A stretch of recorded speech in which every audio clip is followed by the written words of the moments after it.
नमस्कार.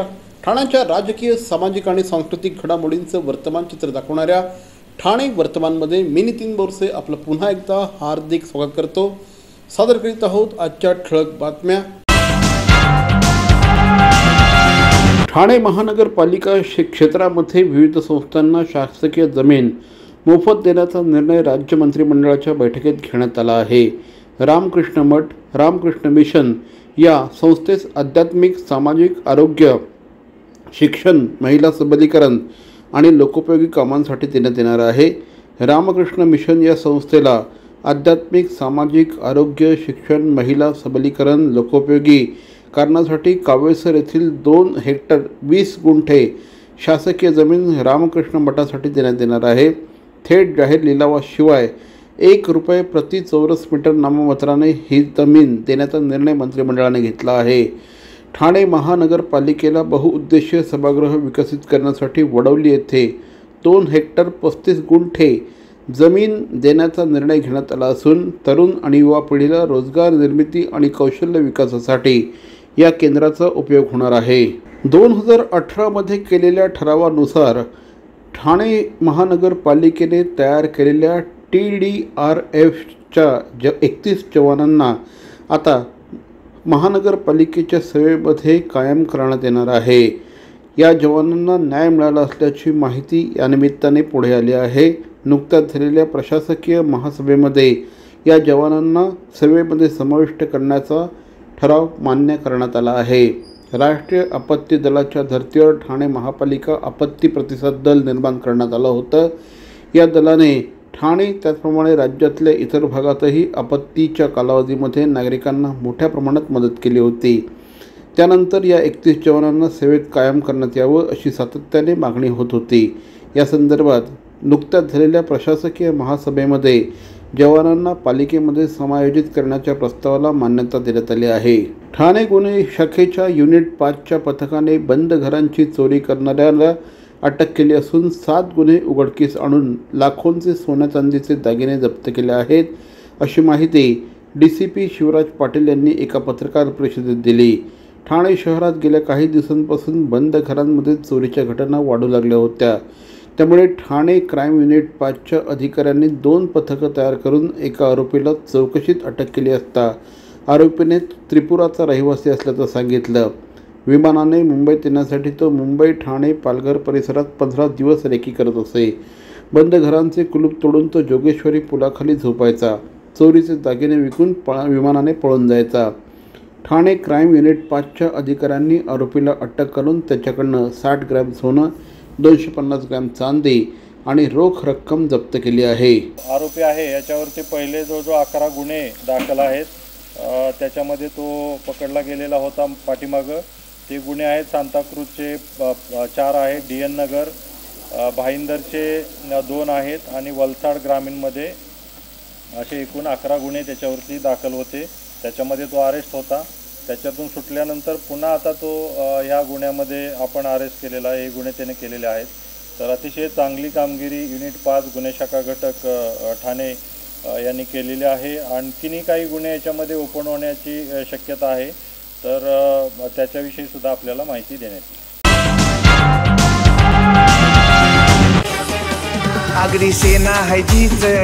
आगरी बांधवांच्या न्याय हक्कासाठी लढणारी, समाजाच्या विकासाची परंपरा जपणारी एकमेव संघटना म्हणजेच आगरी सेना. आगरी सेनेच्या वर्धापन दिनानिमित्त तमाम कार्यकर्त्यांना आणि आगरी बांधवांना आगरी सेना प्रमुख श्री राजारामजी साळवी, श्री प्रदीप साळवी आणि श्री राहुलजी साळवी यांच्या वतीने हार्दिक शुभेच्छा. पुनश्च एकदा आगरी सेनेच्या वर्धापन दिनानिमित्त आयोजित गडकरी रंगातील येथील कार्यक्रमामध्ये नक्की सहभागी व्हा. आगरी सेना. ठाणे शहर जिल्हा काँग्रेसचे उपाध्यक्ष माननीय श्री विनर बिंद्रा यांना वाढदिवसानिमित्त तमाम कार्यकर्त्यांच्या, मित्रांच्या आणि हितचिंतकांच्या वतीने वाढदिवसाच्या लक्षावधी शुभेच्छा. आपल्या कार्यकर्तृत्वाने काँग्रेस पक्षाचा झेंडा ठाणे शहरामध्ये डौलाने फडकवणाऱ्या माननीय श्री विनर बिंद्रा यांना पुनश्च एकदा वाढदिवसाच्या लक्षावधी शुभेच्छा. CP Goenka International School, nurturing talent at young age for scholastics, sports and performing arts in global perspective. Proud to have world toppers and country toppers in 10th standard Cambridge examinations. Ranked the best emerging school by the Times of India for personality over percentage. CP Goenka is the intelligent choice. Thane महानगरपालिकेच्या माजी नगरसेविका मालती पाटील यांना वाढदिवसानिमित्त तमाम कार्यकर्त्यांच्या आणि प्रभागातील नागरिकांच्या वतीने वाढदिवसाच्या लक्षावधी शुभेच्छा. महानगरपालिकेच्या माध्यमातून प्रभागामध्ये विकासाची अक्षरशः गंगा आणणाऱ्या माननीय मालतीताई पाटील यांना पुनश्च एकदा तमाम कार्यकर्त्यांच्या वतीने वाढदिवसाच्या लक्षावधी शुभेच्छा. शुभेच्छुक श्री रमाकांत दादा पाटील. महाराष्ट्रातील भगिनींना आधार देणारी राज्य शासनाची मुख्यमंत्री माझी लाडकी बहीण योजना. या योजनेअंतर्गत अल्प उत्पन्न गटातील 21 ते 65 वयोगटाच्या भगिनींना मिळणार दरमहा 1500 रुपयाची मदत. अर्ज करण्यासाठी 31 ऑगस्ट 2024 पर्यंत मुदतवाढ. कुटुंबाचं वार्षिक उत्पन्न 2.5 लाख रुपयांपेक्षा कमी असलेल्या महिला पात्र. कुटुंबाकडे पिवळं किंवा केशरी रेशन कार्ड असल्यास उत्पन्नाचा दाखला आवश्यक नाही. पांढरं रेशन कार्ड असेल किंवा रेशन कार्ड नसेल तर कुटुंबाचं वार्षिक उत्पन्न 2.5 लाखांपेक्षा कमी असल्याचा दाखला आवश्यक. योजनेसाठीचा ऑनलाईन अर्ज नारी शक्ती दूत ॲप वरून किंवा पोर्टलवर भरता येईल. ज्या भगिनींना ऑनलाईन अर्ज भरता येत नसेल त्यांच्यासाठी अंगणवाडी, ग्रामपंचायत, वॉर्ड ऑफिस, सेतू सुविधा केंद्रामध्ये किंवा आशाताई बचत गटाच्या CRP यांची मदत उपलब्ध. आता आपल्याला अभिमानाने म्हणता येईल, सुखी आणि सुरक्षित आहे माझी लाडकी बहीण.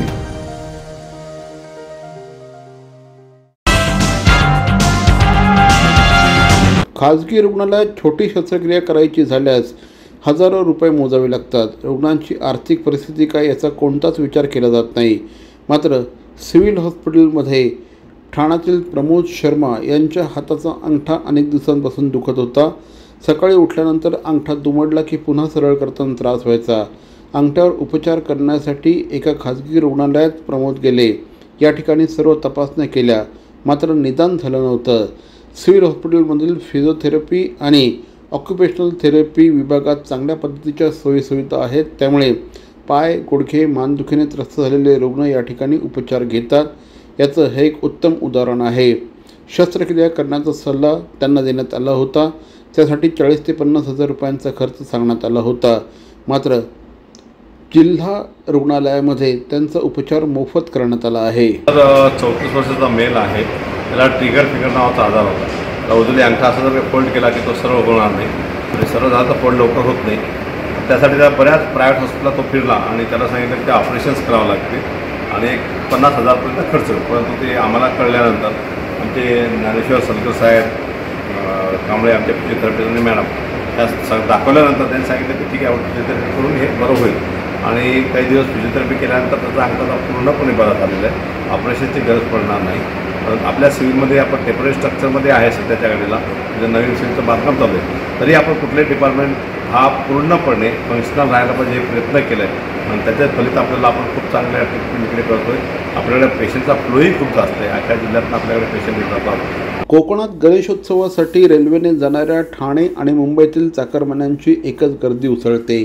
त्यामुळे अनेक समस्यांना त्यांना तोंड द्यावं लागतं.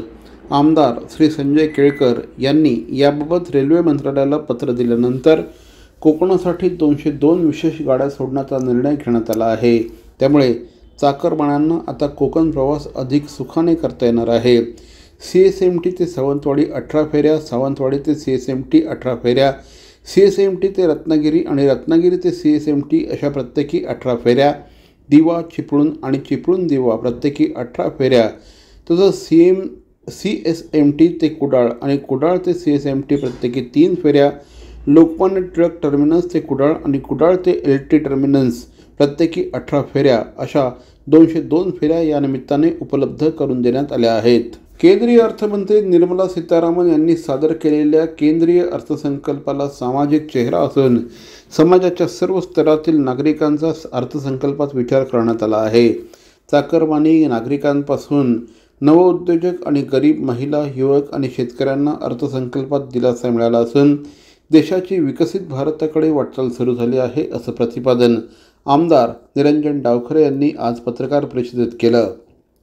भारतीय जनता पार्टीच्या वतीने यंदा केंद्रीय अर्थसंकल्पाची माहिती देऊन चर्चा करण्यासाठी ठाणे विभागीय कार्यालयात प्रबुद्ध संमेलन आयोजित करण्यात आलं होतं. या संमेलनानंतर आयोजित करण्यात आलेल्या पत्रकार परिषदेत डावखरे यांनी अर्थसंकल्पाविषयी माहिती दिली. यावेळेस भाजपचे शहर जिल्हा अध्यक्ष श्री संजय केळकर, माजी नगरसेवक संदीप लेले, उपाध्यक्ष सागर भदे, सरचिटणीस सचिन पाटील आदी उपस्थित होते. आपल्याला सगळ्यांना कल्पना आहे की केंद्रीय अर्थमंत्री निर्मला सीतारामन मॅडम यांच्याकडनं बजेट मांडला गेला आणि बजेट मांडल्यानंतर महाविकास आघाडीचे खासदार यांनी एक फेक नरेटिव्ह टाकण्याचा प्रयत्न केला की याच्यामध्ये महाराष्ट्रासाठी काही नाही.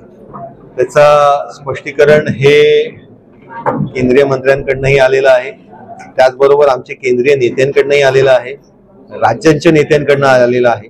आणि त्याच्यामुळे टप्प्याटप्प्याने प्रत्येक ठिकाणी अशा परिषदा, असे संवाद हे सुरू असताना त्याच्यामध्ये ज्यावेळेस राज्यांच्या नेत्यांचं मांडणी झालेली आहे, त्याचबरोबर आता जिल्हानिहाय आणि त्याच्यानंतर मंडळनिहाय या संदर्भातली भूमिका ही मांडण्याचं काम आम्ही सगळेजण करतोय. CP Goenka International School, nurturing talent at young age for scholastics, sports and performing arts in global perspective. Proud to have world toppers and country toppers in 10th standard Cambridge examinations. Ranked the best emerging school by the Times of India for personality over percentage. CP Goenka is the intelligent choice. तर मंडळी, या होत्या आजच्या ठळक बातम्या ठाणे वर्तमानमधून. ठाण्याच्या राजकीय, सामाजिक आणि सांस्कृतिक घडामोडींचं वर्तमान चित्र दाखवण्याचा आम्ही प्रयत्न करतोय.